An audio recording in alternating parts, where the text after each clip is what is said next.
장차 한 왕이 공의로 통치할 것이요 방백들이 정의로 다스릴 것이며 또 그 사람은 광풍을 피하는 곳, 폭우를 가리는 곳 같을 것이며 마른 땅의 냇물 같을 것이며 곤비한 땅의 큰 바위 그늘 같으리니 보는 자의 눈이 감기지 아니할 것이요 듣는 자가 귀를 기울일 것이며 조급한 자의 마음이 지식을 깨닫고 어눌한 자의 혀가 민첩하여 말을 분명히 할 것이라. 어리석은 자를 다시 존귀하다 부르지 아니하겠고 우둔한 자를 다시 존귀한 자라 말하지 아니하리니 이는 어리석은 자는 어리석은 것을 말하며 그 마음의 불의를 품어 간사를 행하며 패역한 말로 여호와를 거스르며 줄인 자의 속을 비게 하며 목마른 자에게서 마실 것을 없어지게 함이며 악한 자는 그 그릇이 악하여 악한 계획을 세워 거짓말로 가련한 자를 멸하며 가난한 자가 말을 바르게 할지라도 그리함이거니와 존귀한 자는 존귀한 일을 계획하나니 그는 항상 존귀한 일에 서리라. 너희 안일한 여인들아 일어나 내 목소리를 들을지어다. 너희 염려 없는 딸들아 내 말에 귀를 기울일지어다. 너희 염려 없는 여자들아 1년 남짓 지나면 너희가 당황하리니 포도 수확이 없으며 열매 거두는 일이 이르지 않을 것임이라. 너희 안일한 여자들아 떨지어다. 너희 염려 없는 자들아 당황할지어다. 옷을 벗어 몸을 드러내고 배로 허리를 동일지어다. 그들은 좋은 밭으로 인하여 열매 많은 포도나무로 인하여 가슴을 치게 될 것이니라.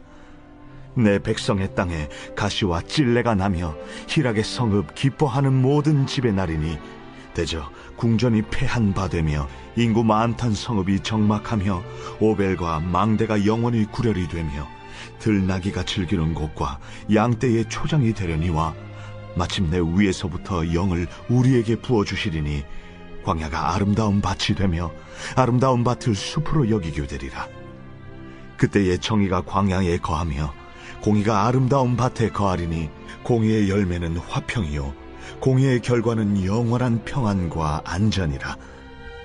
내 백성이 화평한 집과 안전한 거처와 조용히 쉬는 곳에 있으려니와 그 숲은 우박에 상하고 성읍은 파괴되리라. 모든 물가에 씨를 뿌리고 소와 나귀를 그리로 모는 너희는 복이 있느니라. 미국이라는 나라는 스포츠가 종교라고 말할 정도로 이 스포츠 산업이 굉장히 활발합니다. 그런데 그런 미국에서 1994년도에 가장 인기 있는 스포츠가 뭐냐고 물었을 때 많은 사람들이 여자 피겨스케이팅을 꼽을 정도로 1994년도는 여자 피겨스케이팅의 황금기였다고 해요. 그런데 이때 이 황금기를 이끈 두 명의 여자 스타가 있었는데 그게 바로 토냐 하딘과 낸시 캐리건이었습니다.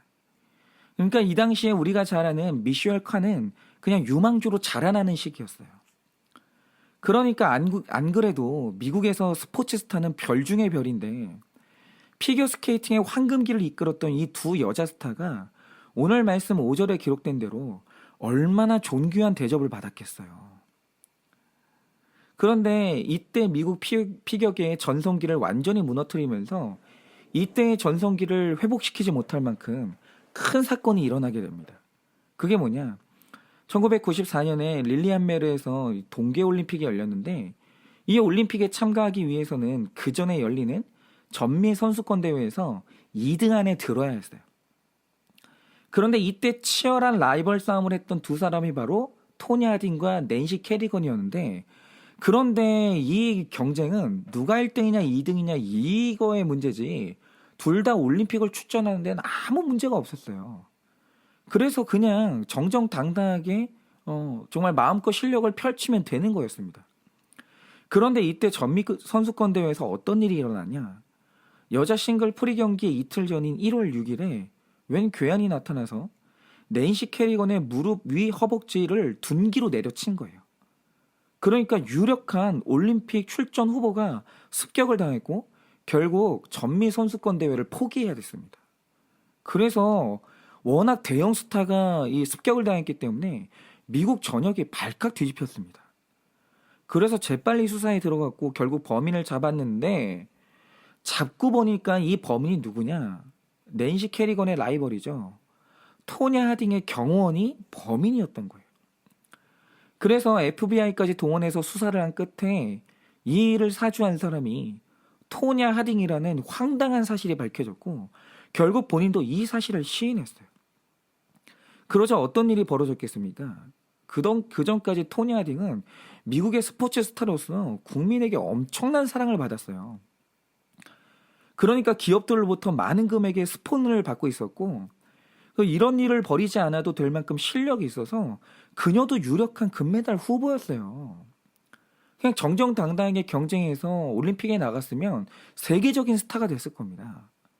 그런데 문제는 뭐였냐? 그녀가 다 좋은데 그릇이 악한 거예요. 그래서 그릇이 악해서 악한 계획과 거짓말을 하다가 그 대가로 모든 스폰서가 지원을 철회했고 그 아름답던 피겨스타가 하루아침에 미국 피겨스케이팅 연맹에서 영구 제명을 당했어요. 다시는 미국에서는 스케이팅을 신을 수 없게 된 겁니다. 그리고 법원에서는 집행유예를 받으면서 전과자가 된 거예요. 그래서 이후로는 이 별 중에 별이었던 이 토니 하딩을 다시 존귀하다 말하는 사람이 없어졌어요. 제가 이 토니 하딩의 이야기를 읽으면서 그런 생각을 했습니다. 도대체 왜 이런 일을 했을까? 이런 짓을 안 해도 사랑받고 있었고 이런 짓을 안 해도 존귀함을 받는 스타였는데 왜 이런 어리석은 행동을 해서 자기의 존귀함을 다 잃어버렸을까?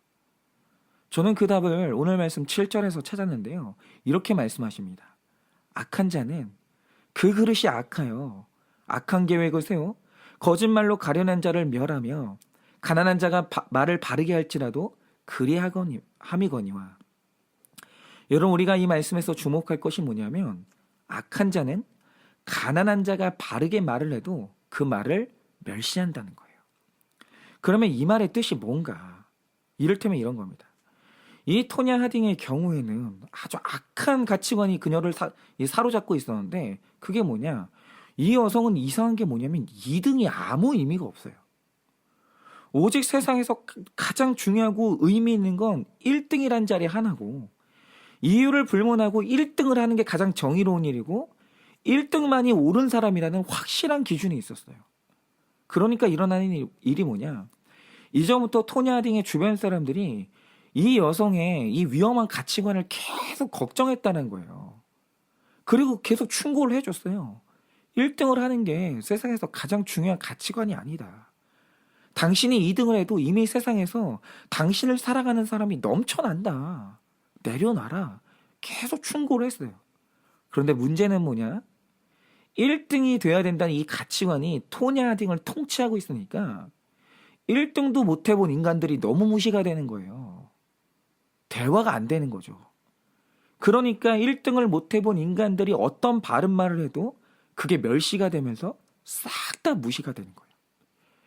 여러분 악이 나의 기준이 되면 선한 말이 무시가 되는 거예요. 그런데 바로 이게 어리석인 가치관이 사람을 통치할 때 일어나는 일이에요. 말씀을 떠난 이 어리석은 가치관은 반드시 사람을 존귀한 자리에서 떨어지게 한다는 거죠. 여러분 이게 얼마나 심각한 문제인지 아십니까? 중국에 우융링이라는 26살의 청년이 있었는데 이 청년을 통치하는 어리석은 가치관이 뭐냐? 그게 바로 관심받는 것이 좋다라는 거예요. 그런데 이 관심이 청년을 통치하니까 어떤 일이 벌어졌냐? 어느 날 이 청년이 높은 빌딩에 올라가서 굉장히 위험하고 아슬아슬한 사진을 우연히 찍었어요. 그리고 그걸 재미로 유튜브에 올렸는데 세상에 사람들이 이 사진을 보고 와, 너 담력 엄청 세다. 뭐 스릴 있는데? 그러면서 엄청난 관심을 보여주는 거예요. 그러니까 이 사람이 관심 받는 방법이 이거구나 라고 하고 흥분이 되면서 그 다음부터는 더 높은 곳에서 더 위험한 사진을 찍기 시작하는 거예요. 그러면 그럴수록 자기 영상의 클릭수가 쫙쫙 올라가죠. 그런데 여러분 주변 사람들이 이 위험한 행동을 안 말렸겠습니까? 당연히 말리면서 여러분 충고를 해줬어요. 아니 어떻게 관심 때문에 네 목숨을 거니? 세상에서 제일 중요한 건 네 목숨이야. 여러분 세상에서 가장 평범하지만 가장 바른 소리를 주변 사람들이 다 해준 거예요. 근데 문제는 이미 관심이라는 어리석은 가치관이 그를 통치하니까 이 스타가 돼보지도 못한 인간들이 하는 바른 말은 다 멸시가 되는 거예요. 바른 말이 무시가 되는 거죠. 그래서 결국 어떻게 되는지 아십니까? 2018년도에 더 많은 관심을 받겠다고 62층의 빌딩 옥상에 안정장치 하나 없이 맨손으로 매달려 있는 영상을 찍었어요. 그래서 그 영상을 딱 찍고 이제 올라가려고 하는데 문제가 뭐냐? 올라가려고 하니까 벽면이 너무 미끄러운 거예요. 아무리 발버둥 쳐도 올라갈 수가 없는 거예요. 그래서 결국 오랜 시간을 매달려 있다가 버티지 못하고 62층에서 추락해서 사망을 했는데, 정말 아이러니한 건 추락해서 사망하는 영상의 조회수가 가장 높은 조회수를 찍었다는 거예요. 그러니까 사람의 공의가 아니라 존귀함을 추구하니까 결국 존귀함의 자리에서 뚝 떨어져 다시는 존귀한 자로 불리지 못하는 비극을 맞이하게 되더라는 거죠. 그런데 오늘 말씀의 이스라엘이 바로 이런 자리로 추락을 해버린 거예요. 여러분, 이스라엘이 어떤 나라입니까? 여러분, 이스라엘의 근간은 물질이 아니에요. 이스라엘의 근간은 하나님 말씀이고 하나님의 언약입니다. 여러분, 이스라엘은 무려 430년간 애굽의 종살이를 한 나라예요. 그래서 그 어떤 나라보다 가난한 자, 종들의 마음을 가장 잘 채울할 수 있는 민족이고, 애초에 하나님께서 이 나라를 세우실 때 이 나라를 세우셨던 목적이 뭐냐? 창세기 18장 18절을 보면 이렇게 말씀하십니다. 아브라함은 강대한 나라가 되고 천하 만민은 그로 말미암아 복을 받게 될 것이니라. 여러분, 바로 이겁니다. 이스라엘이라는 나라는 제사장 나라로서 이타적인 나라로 부름받았고 복을 나눠주는 나라로 부름을 받았어요. 그러니까 이들이 받는 복은 전부 나눠주라고 받은 복이지 착취하라고 받은 복이 아니라는 거예요. 여러분, 이스라엘의 근간은 주변의 제국들과 완전히 다른 나라고 가치관이 다른 나라입니다. 그런데 다윗 때까지는 공의로운 하나님 말씀이 들리면서 올바른 가치관이 이 나라를 지배했고 제사장 나라로 잘 세워져 나갔어요. 그런데 이상한 건 솔로몬의 때를 지나면서 이스라엘이 돈 맛을 봤어요. 그래서 서서히 변하는 가치관이 뭐냐? 쉽게 말해서 돈이 최고가 된 거예요. 그 증거가 뭐냐면 이게 이 나라를 다스리는 가치관이 되는데, 그러니까 일어나는 일이 뭐냐? 이스라엘에서 최초로 고리대금업 산업이 발전했어요.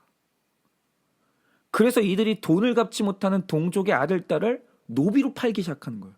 노예가 된다는 것을 고통을 알았던 민족인데 돈이 최고가 되니까 그 돈을 위해서 다시 우리 동족을 노예로 파는 거예요. 그리고 왕들은 나라가 더 부강해질 수 있다고 하면 몰렉이라는 신에게 자기 자식을 제물로 바치면서 살아있는 아이들을 불에 태우기 시작하는 거예요. 그러면서 일어나는 가장 심각한 일이 뭐냐? 9절 이하의 말씀처럼 비싼 포도주 맛에 쩔어버린 사람들이 이 사람들의 귀에 하나님 말씀이 안 들리는 거예요. 이미 돈이 최고라는 가치관이 이들을 삼켰기 때문에 가난한 선지자들이 와서 이웃 사랑해야 된다, 겸손해야 된다, 가난한 자를 불쌍히 여겨야 한다고 바른 말을 하는데 바른 말이 그렇게 멸시가 되는 거예요. 그래서 하나님이 취하신 조치가 뭡니까? 그래, 돈이 최고라고 했지.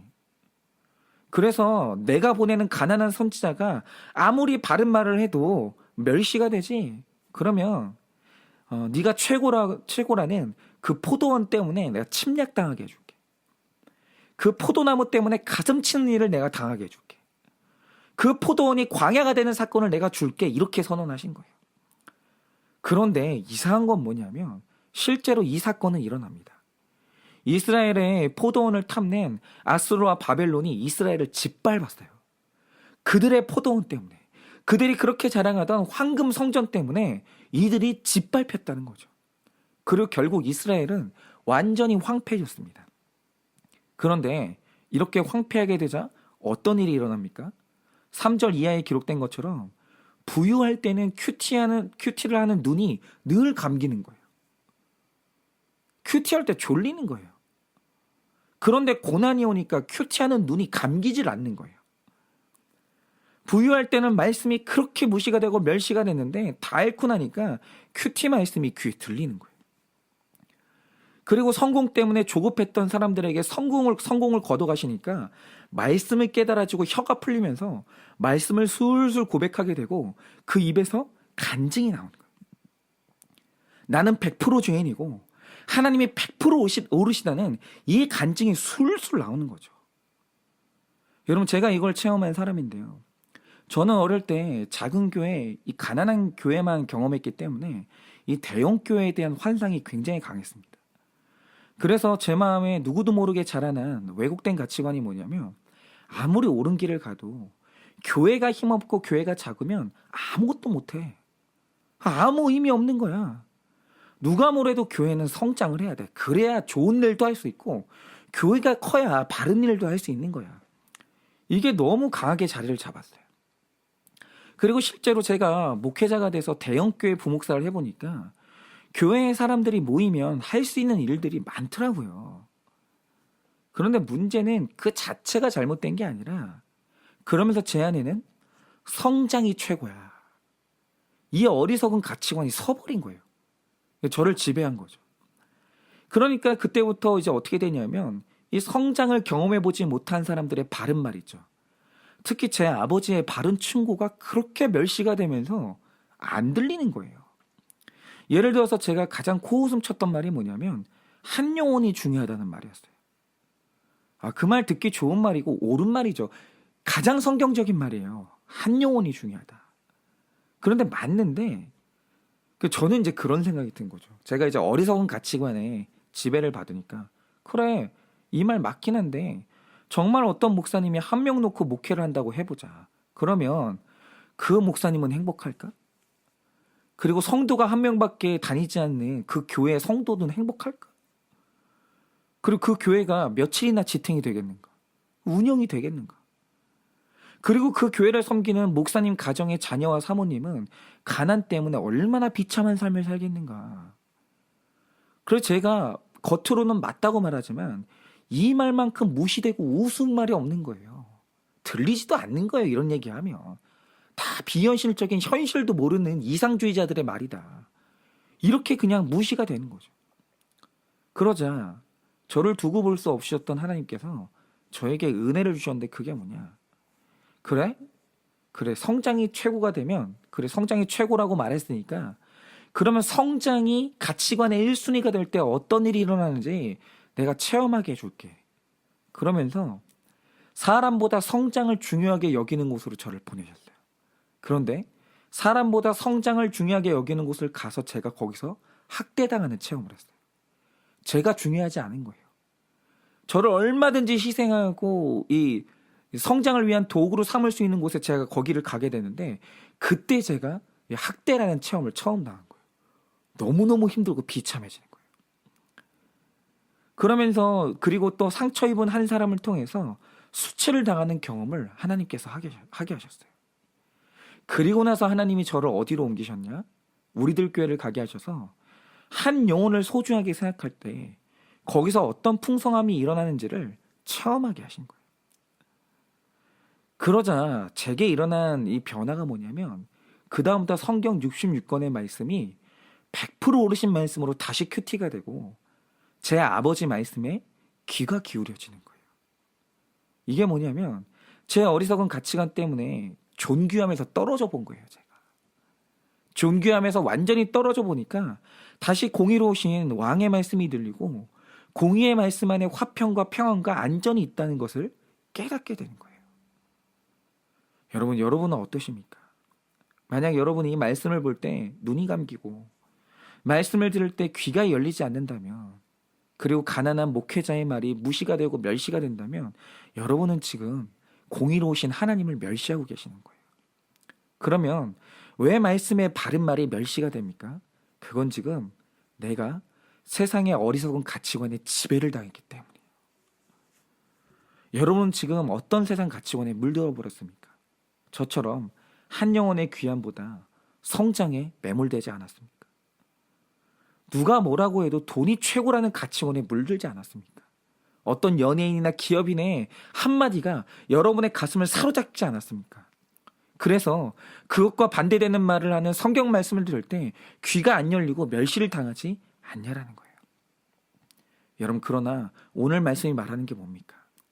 어리석은 세상 가치관이 우리를 지배할 때 우리는 언젠가 반드시 존귀함의 자리에서 떨어져 비참한 상태가 된다라는 거예요. 여러분, 바라는 것은 하나님 말씀을 멸시했던 이스라엘의 모습을 보며 회개하시기 바랍니다. 그리고 다시 공의로운 말씀의 통치를 받으셔야 돼요. 여러분, 그때 이 공의로운 말씀이 내 삶의 화평과 영원한 평안과 안전을 회복시켜 주실 줄을 믿습니다.